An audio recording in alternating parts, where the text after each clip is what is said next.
anong term doon? I mean, bago tayo magsalita ng masama sa ibang tao, isipin muna natin na kung makakasakit din ba tayo. Okay? Kasi ako, to be honest, wala talaga. Hindi talaga ako nasaktan. And message ko nga si Gian eh. Kanina nakita ko yung live niya and talagang naramdaman ko na natatakot siya and naiyak siya dun sa live niya. Message ko kagad siya na parang huwag niya naisipin masyado, huwag na siya umiyak, sana okay lang siya. Pero promise guys, talaga, every time na parang may nangyayaring ganun sa atin, parang kesa magbigay pa tayo ng negative energy, nadagdagan natin, parang mas tignan na lang natin yung mga bagay na mas ikakabuti pa ng lahat. Kasi pag yung gulo, nilagyan pa natin ng gulo, parang ang gulo na masyado, guys. Ang gulo na ng mundo. Parang maging tayo na yung pumunta sa mabuting sa ibang, anyways, hindi ko naman sinasabi na pinapalala nyo yung nangyari. Naintindihan ko na concern lang kayo and gusto nyong i-address. And nagsalita naman si Gian and nag-message siya, nag-sorry siya sa akin and nag-sorry din ako sa kanya. Naintindihan ko yung feelings nyo, pero sana please mag-stop na po tayo. Stop na. Parang wag na tayong mang-away, please. Parang okay naman eh, wala akong naramdaman. Sabi ko kay Gian sabi ko lang sa kanya, nakita ko yan, natatawa nga rin ako kasi ang dami nang gumagamit. Tas kung saan. Aminado ko na, masakit. May kirot sa akin pagka ginagamit yung photo na yun. Pero, tulad nga na sinabi ko guys, kahit anong gawin ko, part yun ng buhay ko and part yun ng past ko. And, ako yung nasa picture, so parang, walang magagawa, ako yun. So, tawanan nila kung gusto nila, okay lang sa akin. Kasi kahit ako naman tinatawanan ko yung photo na yun eh. And, wala namang masama. Ang mahalaga naman alam mo yun, basta bukal sa kalooban nila na wala talaga silang ginagawang masama, parang ganun, or hindi talaga nila minimin yun. So wag niyo na pong awayin si Gian, please, parang awa na po.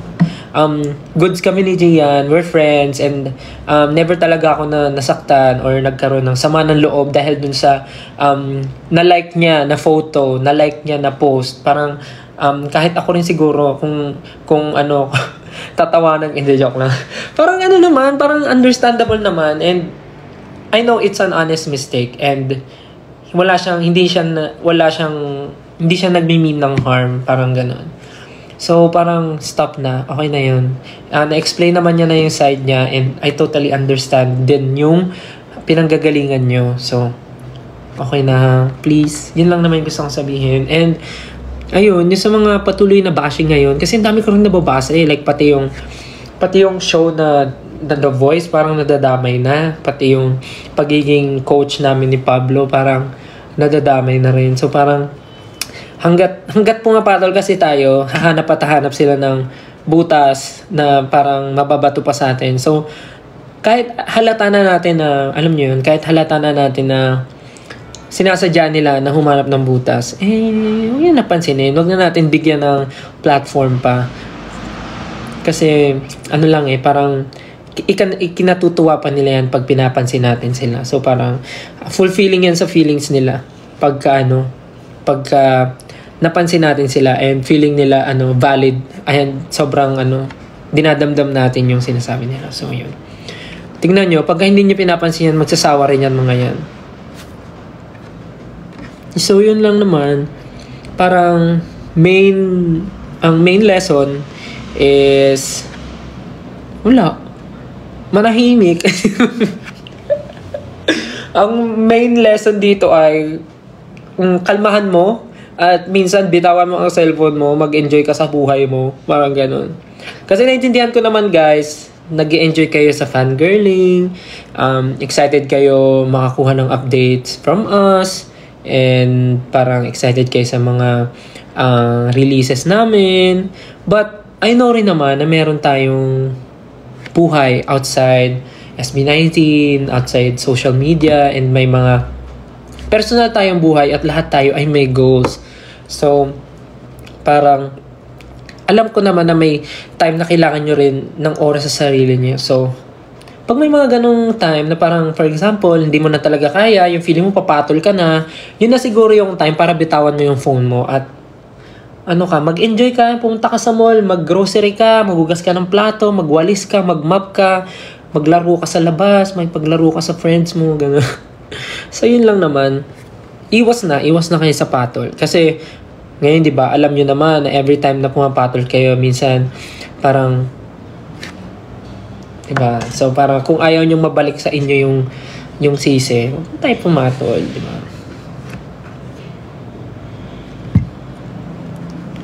Ayun, tsaka ulitin ko lang yung about kay Gian, yung issue. Stop na ha. Stop na please. Thank you.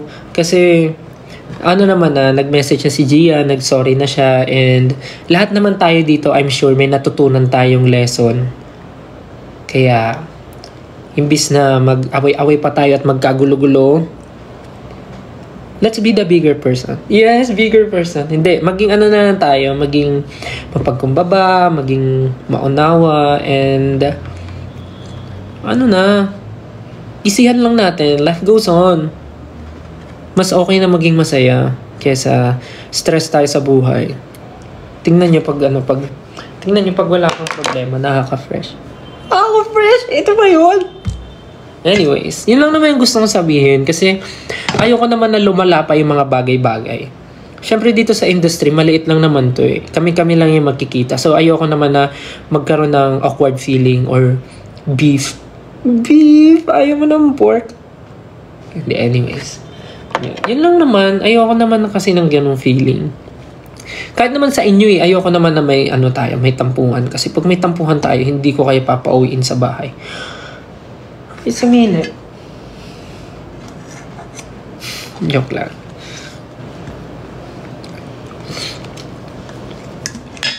Yung mga matulog na. Yung mga may exam, alam mo, kayo din eh. Kayo yung sabi-sabi, may exam pa ako bukas pero hindi mabitaw-bitawan ng cellphone. Ayun na yung sign nyo. Bitawan nyo na yung cellphone nyo. Matulog na kayo. Pero guys, seryoso yun ha. Stop na ha. Stop na. Papakain. Galit.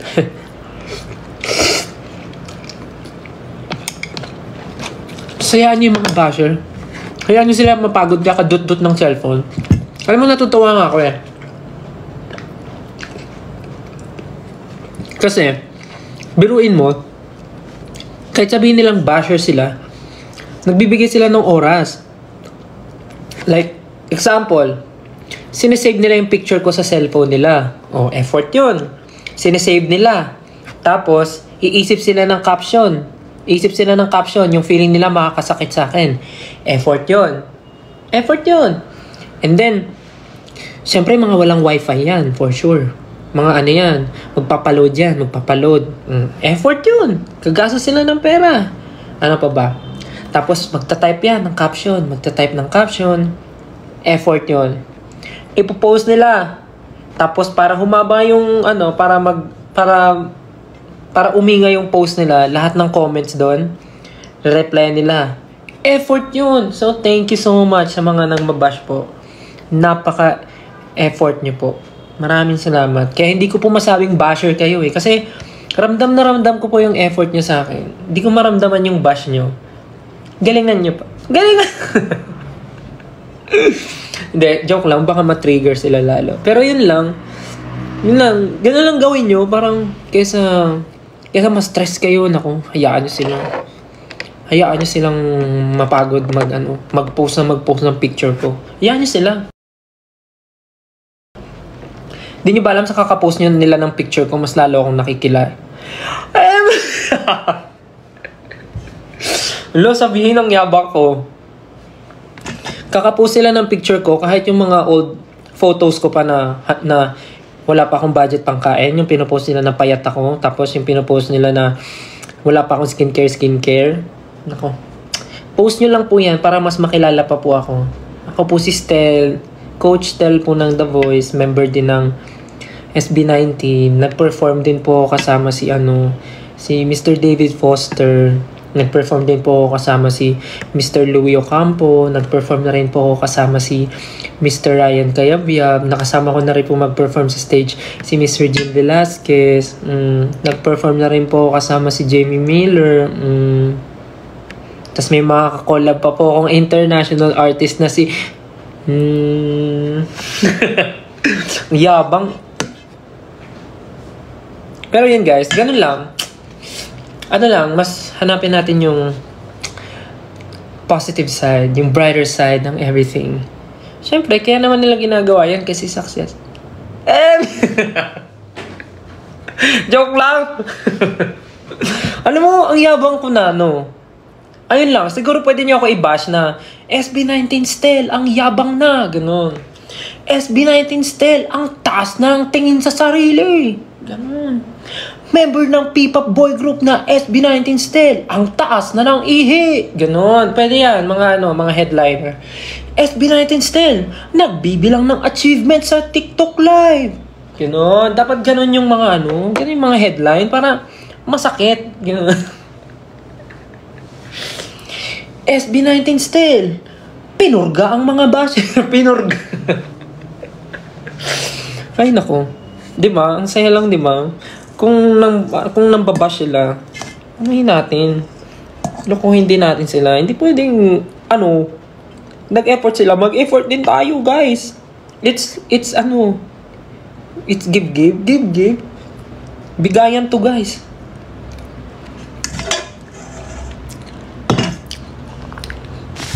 Ay, pero seryoso dinadaan ko lang sa joke, pero sana nagigets nyo yung gusto kong sabihin, yung lesson na, okay, ayun, give and take, hindi give, ano ba yan? Ayan, i-bash nyo ako dyan. SB19 Stel, ay may tumasik, SB19 Stel, kinulang ng bokabularyo, ganun. Ganyan dat ang mga bash. Hindi yung Stel, nagparetoke, ganun. Napakaluma, wala bang bago? Still, retokado ang ilong. O tapos, sos, walang bago. Tapos iba pa pagtatabihin yung picture noon, tapos picture ngayon. Tapos, marunong din naman ako mag-edit, mas maganda pa. Ito naman. Pa-edit mo na lang sa akin, libre. Ang iniisip ko ngayon, dapat yung mga creative bashing. Hindi, joke lang. Nang hikayat.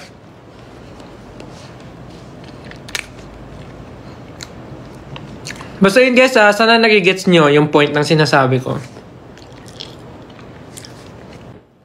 Dinadaan ko lang siya sa joke, pero naintindihan ko naman. Alam ko na naintindihan nyo. SB19 Stel, hindi marunong mag-English. O ano naman? Magaling ka. Ba't mo ko inaaway? Inaaway?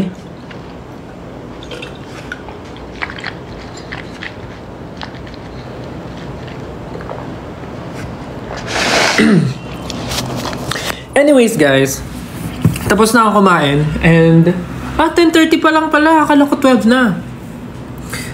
Yung mga tapos na po dyan, then kumain, hugasan nyo po ang inyong pinagkainan. Extend. Sabi nyo ayaw nyo mapuyat, tas ngayon papa-extend kayo. Oo nga, huwag nyo na ako i-bash. Ako na lang magbabash sa sarili ko. O gusto nyo, tulungan ko kayo.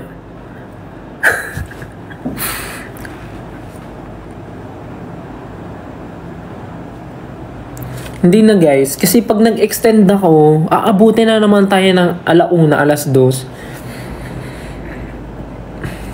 So dahil tapos na ako kumain, I think that's it guys. Busog ako. Excuse me, sorry.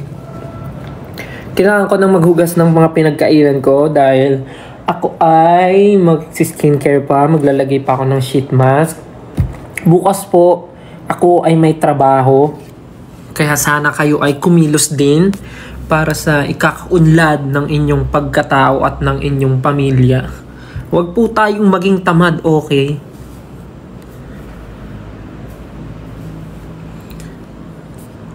Anyways, maraming salamat po sa pagnood ng aking live. Sana ay may napulot kayo sa mga pinagsasabi ko. Again, yung issue sa akin and kay Gian, okay na po yun. Nag-usap na kami and please, stop na po, okay? Okay. Thank you ha. Salamat. Nakikinig ka. Hindi ko po birthday. So ayun, yun sa mga sinabi ko, sana naiintindihan niyo talaga and isipin lagi kung anong mas ikakabuti ng sarili at ng mga tao sa paligid. Okay? Hindi yung iisipin natin yung makakabuti lang sa atin, wala tayong pakialam sa mga tao sa paligid. Huwag ganun. Hindi yun nakaka-fresh. Ito, fresh ba yan? Hindi. Anyways, ayun, salamat po sa pag-load ng live. Hindi na ako nakapagbabay. And next time ulit, pag may free time, tignan natin. Medyo ang dami pang viewers, 13,000. Pasensya na, pero para maaga po tayo makapagpahinga dahil may mga trabaho pa po tayo bukas, okay? At may school pa. Ikaw, gagala ka pa bukas, wala ka pa kang pamasahe, tas nood ka dito, manghingi ka ng pamasahe, o kaya maglinis ka ng bahay para bigyan ka ng pamasahe. Sige na. Bye-bye na. Thank you so much. And next time ulit, pag may free time, let's see kung makapag-live. Thank you so much, everyone. Sana po ay hindi kayo na-offend, nasaktan, nagalit, at sana ay naging masaya kayo tonight. Ha? Okay. Tulog na ako. Bye. Siyempre, hindi pa kaya alis kasi wala pa yung love you. Sige na. Tulog na. Tulog na kayo ha. Good night. Love you. Hindi ka maseryoso yung buhok ko. Good night. Love you. See you next time. Pahinga na. Good night. Love you. Bye-bye.